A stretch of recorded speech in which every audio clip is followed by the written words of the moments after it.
우리는 영남 갈등 갖고 자꾸 말을 하는데 훨씬 심한 거는 서울 비수도권 갈등이 훨씬 심하다고 봐. 이를테면 지금 말한 문화 콘텐츠에서도 보통 사투리 쓰는 애들은 거의 조폭이었단 말이야. 옛날에는. 서울 수도권을 제외하고는 부동산 정책, 기사 뭐 이런 데서는 굳이 관심 안 갖지 않나? 서울 중심, 수도권 중심주의가 해체되어야 전반적인 국가 경제 균형 발전이라고 하죠. 균형 정도가 아니라 탈출구가 없어. 그거 말고는. 평균적으로 서울이 대전보다 물가가 세지. 세? 대전 지금 백반집 5,000원짜리도 아직 있거든? 오, 없어.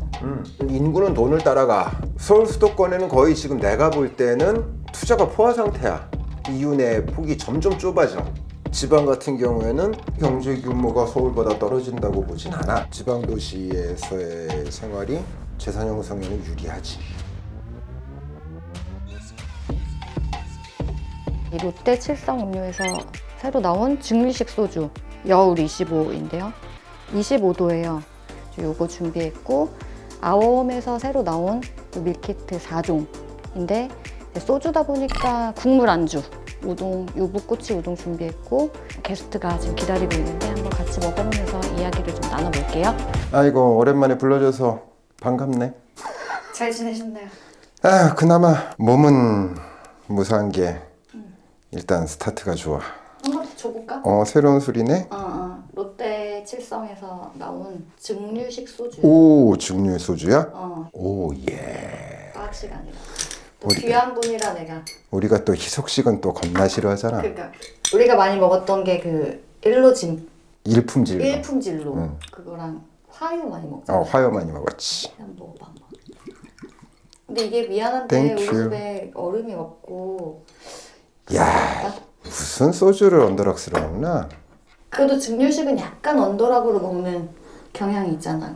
아 이런 얘기하면 연식 털로 나갖고 안 되겠는데 예전에 두꺼비 빨간 딱지는 그냥 그 자체로 25도였어. 근데 이거 향이 확실히 그 화학 냄새가 없긴 해. 그러게. 자 그러면 네, 우동 면 있으니까 건져 주시면 됩니다. 네 그러면은 한번 면발을 한번 확인해 볼까요? 오 상당히 탱글한 느낌. 근데 사보템 거기에 있는 거랑 똑같은 거를 그냥 집에서 쉽게 할 수 있게 만든 거래 밀키트로. 그럴까? 어때? 좀 불었지? 아니야 탱탱해. 딴 업체 우동면만 사다가 국물은 내가 내서 가끔 끓여 먹거든. 응 나도. 아니 근데 청국장 진짜 맛있어. 면발의 힘이 얘는 진짜 땡글땡글하다. 전혀 다르네. 면에 육수가 뱄네. 그래야지. 근데 우짠율로 불렀어? 그래 진행을 참 잘하네. 얼마 전에 저출산 얘기를 이제 실컷 떠들다가 한 얘기가 너무 서울 중심적으로 내가 생각하는 게 아닌가. 왜냐면 9억 이하의 85제곱미터를 살 수 있느냐 없느냐를 가지고 우리가 좀 고민을 많이 했거든. 이야. 근데 대전에서는 살 수 있지. 대전에서 9억이면 9억이면 85제곱미터를 2개 사이드에 있으면 3채도 산다야. 그러니까 그런 생각을 했던 게 너무 서울 중심적으로 생각한 게 아닌가. 근데 그건 네 탓이 아닌 게 부동산 정보지 대부분의 지금 뭐 유튜브가 됐던 지명 기사가 됐던 다 서울 수도권 중심이야.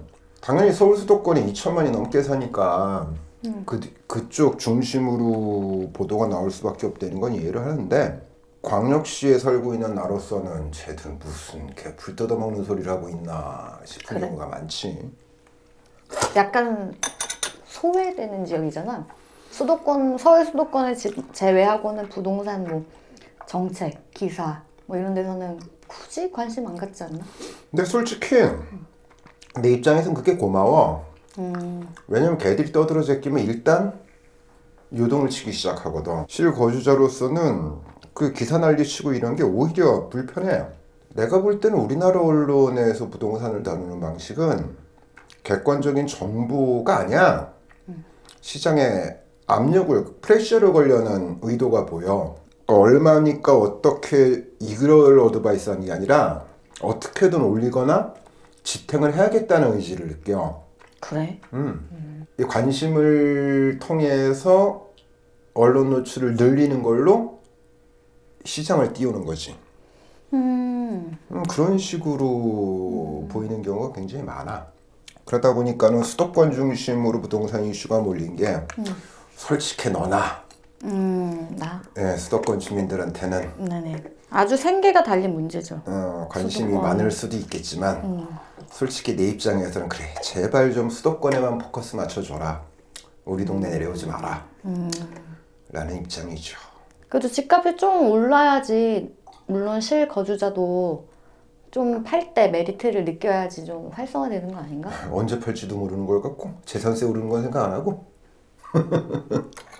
세금보다 더 오르면 되지, 집값이. 팔 때 실현되는 거잖아. 나 팔 그렇지. 생각이 없는데. 그럼 내가 그거 팔고 딴 데 가려면 딴 데는 안 올랐나? 다 올랐어요. 그러니까 평균적으로 서울이 대전보다 물가가 세지. 세? 대전 지금 백반집 5,000원짜리도 아직 있거든? 오늘 없어. 와서 보니까 있긴 하겠지 뭐. 김밥 천국에서도 김치찌개 7,000원, 8,000원 하대. 미친 거 아니야? 와. 서울 대전에선 아직 5,000원이고 국밥도 6,000원. 근데 그 대신 임금은 대전이 적잖아. 그게 문제인데 특정 업종만 그럴 거야. 왜냐면 대전 같은 경우에는 가장 강력한 이 뭐라 그럴까 경제 기반이 공무원들이거든. 맞아. 뭐 세종청사 뭐 이쪽 그 다음에 대덕에 있는 국공립 연구기관 이런 데는 지역에 따라 임금 차등이 없을 거야 아마. 그치. 그러니까 대전의 제일 큰 문제는 직장 자체가 마땅치가 않다는 건데, 그러니까 임금의 절대액수가 차등이 있을 거라고 생각하진 않아. 뭐 근로기준법은 뭐 장식으로 있는 게 아니니까. 근데 이제 문제는 다른 소득의 문제가 생기겠지. 자영업. 단가가 완전 다르지. 객단가 자체가 다르지. 물론 그게 이제 부동산 임대료하고 치면 대충 세이브가 된다고 생각을 하는데 그렇게 따지면은 대전이 특별히 경제 규모가 서울보다 떨어진다고 보진 않아. 그냥 이제 150만과 2천만. 합이 2천 오바의 이 메트로폴리탄은 경제 규모가 좀 다르긴 하지. 그치. 근데 대전에서도 뭐 우리나라가 좁으니까 나도 지금 불러서 오는데 집에서 11시 나왔거든? 집에서 11시 나와서 11시 32분 차 타고 금방 왔네. 내려와서 택시 타고 여기까지 떨어지는데 2시간 걸렸단 말이지. 그러면은 대한민국에서는 접근성이라는 개념으로 특정 지역이 낙후됐다라고 보는 거는 그러니까 대전뿐만 아니라 생활권 자체는 굉장히 밀접해졌는데 문제는 살고 있는 사람들에게는 전혀. 그렇게 실감이 안 혜택이 난다는 없지. 그런 느낌이 드는 거지. 매일 출퇴근하는 사람이라면 뭐 힘들지. 쉽진 않지. 그런 분들이야. 근데 하는 사람이 있어? 알아. 이제는 세종에 아는 사람들 중에 서울 출퇴근하는 사람이 여럿 있어. 대전에서도 서울 출퇴근하는 분들 가끔 있어. 맞아. 물가에 연동돼서 소득이 정해지는 직종, 대표적으로 자영업이지. 이 아니고 일반적인 표준적인 임금 시스템이 적용되는 직종이라면 확실히 수도권보다는 지방 도시에서의 생활이 재산 형성에는 유리하지. 물론 이제 절대로 커버할 수 없는 그 벽이 있어요. 수도권하고 지방하고 문화적 레벨. 인프라도 그렇고. 그러니까 인프라가 제한돼 없으니까? 있으니까 그 위에 올라갈 콘텐츠도 제한이 되지. 그런 생각이 많이 들어. 맞아. 대전 제일 큰 공연장이 예술의 전당인데 거기는 그게 제일 큰 거야? 그게 제일 큰 건데 오페라 유령 못 와. 못 와. 명성황후도 못 와. 무대가 안 돼. 그래서 한참 뮤지컬 같은 거 꽂혔을 때는 오고 가고 샵이하고 그런 겁나 게 있겠네. 깨졌는데 근데 그것도 한때고 문화적 니즈는 정기적으로 발생하지 않거든. 뭐 한 달에 한 번? 1년에 3번? 그런 거는 되게 많이 얘기했던 것 같아. 대전에 이제 친구들이 애를 낳잖아, 나는. 대전 친구들만 애를 많이 낳았어, 솔직히. 그럴 수밖에 없어. 아까 말했듯이. 주거 안정이 일단 빨리 되고, 뭐 우리는 신혼집으로 전셋집을 겨우 구하네 마네 하지만 우리는 자가를 사. 애를 낳아. 문제가 없는 거야. 그다음에 양육비도 맞벌이로 한다 그러면 충분히 살아. 음. 근데 그런 생각들을 많이 하더라고. 얘가 더 많은 걸 놓치고 있는 게 아닌가, 대전에서? 기회가 모른다는 거야. 자기도 대전에서만 살았기 때문에 대전 말고 아니면 또 서울에 이런 것들이 있는 것들을 아예 얘가 모르고 살면 어떡하지? 그래서 서울로 유학이라고 하잖아. 그걸 생각하는 사람들도 많더라고. 인정하고 근데 그나마 희망이 있다는 건 뭐 이런 채널들 정보통신망의 발달로 인해서 그나마 그 문화 격차가 많이 줄고 있다고 봐. 솔직히 나 같은 경우에 가장 이 코로나 시국에서 제일 긍정적으로 보는 게 이 원격 수업의 일상화거든. 불과 10년 전, 15년 전만 해도 재수하려고 서울 올라와서 이 종로대성 끊는 애들 많았었어요. 그렇지. 근데 지금은 엔간하면은 다 인강으로 그런 면에선 또 디지털 콘텐츠, 그러니까 교육 콘텐츠들이 소비되고 있지만 사실 잘 뒤져보면은 교양이나 문화 콘텐츠들도 굉장히 접근성이 높아졌거든. 그리고 제일 중요한 거는 코로나 때 이제 전국 애들이 다 원격 수업, 재택 수업 하면서 지역과 관계없이 얻을 수 있는 교육적 기회가 많이 평준화됐지. 우리나라에서 엄청나게 시너지가 없다고 봐. 일단 스마트폰 보급률 겁나게 높고 회선 속도 겁나 빠른 상태에서 교육이나 교양 콘텐츠들이 쫙 퍼지면서 그 주제나 질이 굉장히 올라가 있는 것들.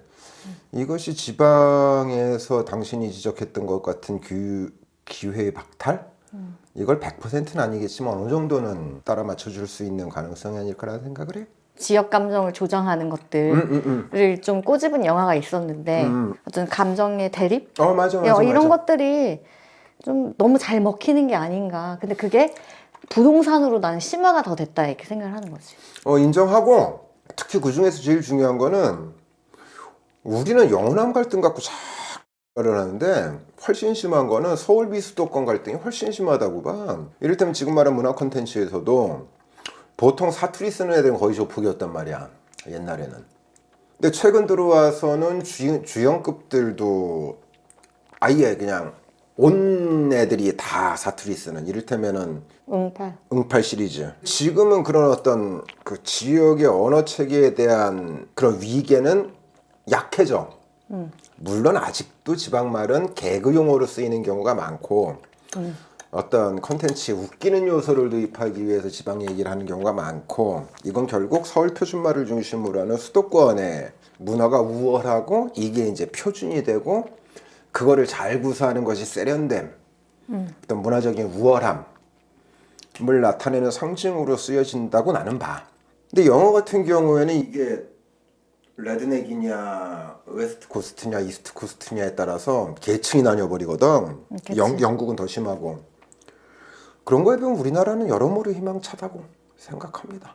아까 말한 것처럼 워낙 좁다 보니까 접근성이나 문화융합도 굉장히 빠른 편이고, 그러니까 지금은 서울 중심의 부동산 체계가 뭐 당신은 슬퍼하지만 조정 국면을 겪으면 어떤 식으로는 땅값과 부동산 투자 가치에 대해서도 지방과 서울의 차이점이 약화될 수 있다고, 아닐 수도 있어요. 그렇게 된다면은 다양한 종류의 어떤 지역에 대한 특화가 생기지 않을까라는 희망을 갖는 거지.